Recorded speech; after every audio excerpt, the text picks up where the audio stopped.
Hello everyone, mayambu khuramjari. Ngasi aina puduna lakcharibasi yerum thongba. Asida aina jerum taruk khak laujare, jerum khak ai hapchagigani 7 numbers of x. Aduga alu ani khakka ai asumna dai asida aina changibasi tilau oma dai gidi garlic ki chanam gi cloves kada tomato ama methi fenugreek seed masala dana ina sijanaribasina morok asuba powder turmeric powder adogide aigi dhania ga जीरा गी powder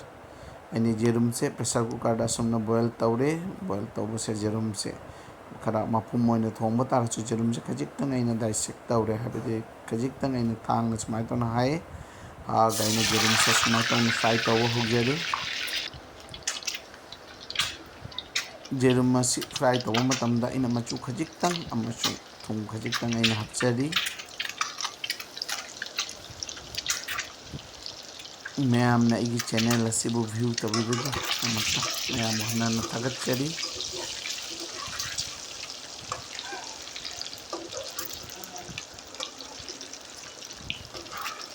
thank you each and everyone for your wonderful views, your very respected times, your likes, comments and subscriptions being provided to my channel, my hobby and my chakum. I have completed the egg fry, so I am taking it out to the plate. In a plate chigalo pokchare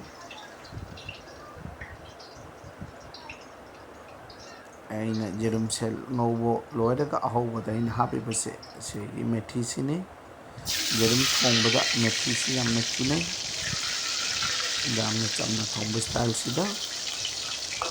aina methi se hairap ngauraga kahanba jade methi se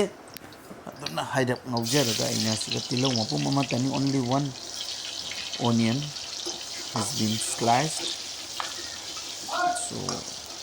I am adding the onion. Onion se add taujare, fry taujare hoji. Then asigi matunda aina garlic abadi masagi chanamdo I will add the garlic, few cloves of garlic ki chanam khara aina semna thamjabada option jare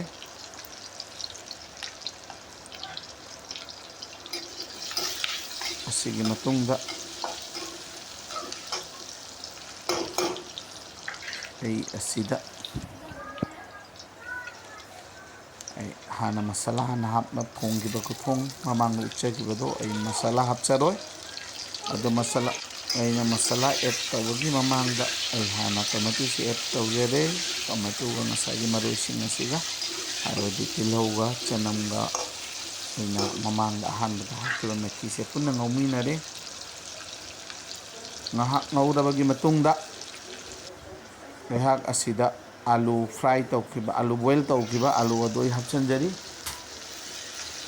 boil तौखिबा आलू दाई हपचनजरे तो आलू boil तौखिबा आलू से असमाय तौना fry तौजरी आलू से तंखाई तंखाई piece ओइना सेमगिबनी आलू से अइना सुमाय तौरगा अइना आलू से खाबे असिना आलू से पीस पीस ताहल्ले खांग सिदा करिगिना द बॉयल तौखिबनीना सिंगा ngauminagani ngahak ngauminabagi matungda ai asida nasagi aina semdana thamjaba masala powder sing asida ising asaba khara hapchanjaraga ai marinate tawraga hapchanjargani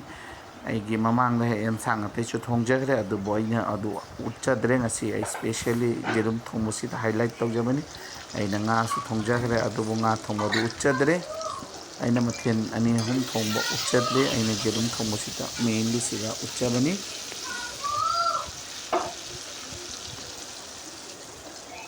hoji ai asida masala sing asi add tawjare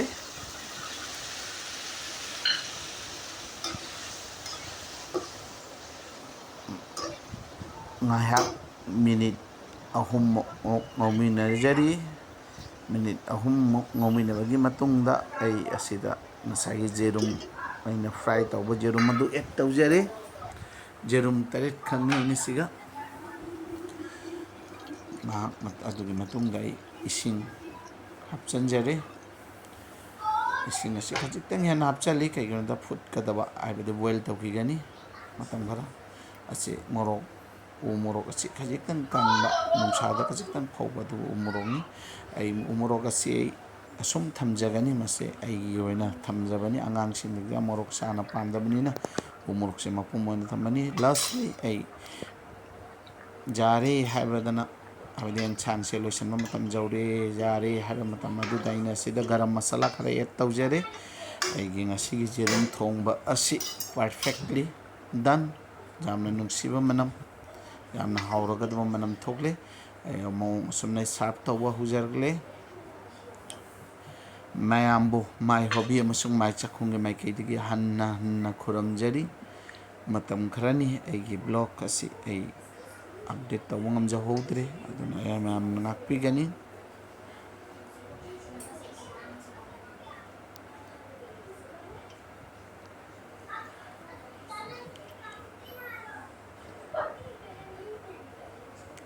ꯃꯌꯥꯝꯒꯤ ꯁꯞꯄꯣꯔꯠꯇꯒꯤ ꯑꯅꯧꯕ channel ꯑꯅꯧꯕ block ꯑꯩ update ꯇꯧꯅꯕ ꯍꯣꯠꯅꯖꯒꯦ ꯑꯁꯤ ꯑꯩꯒꯤ ꯊꯥꯂꯤ ꯑꯁꯤꯅꯤ ꯑꯦ ꯊꯥꯂꯤ of ꯏꯐ ꯍꯥꯏꯅ ꯏꯈ꯭ꯔꯦ ꯑꯁꯤꯒ ꯉꯥ ꯊꯣꯡꯕ ꯌꯦꯔꯨꯝ ꯊꯣꯡꯕ ꯉꯥ ꯃꯆꯥ ꯊꯣꯡꯕ ꯁꯦꯕꯣꯠꯀ ꯑꯃꯁꯨꯡꯗ ꯂꯩꯔꯤ ꯑꯗꯒꯤ ꯊꯕꯤ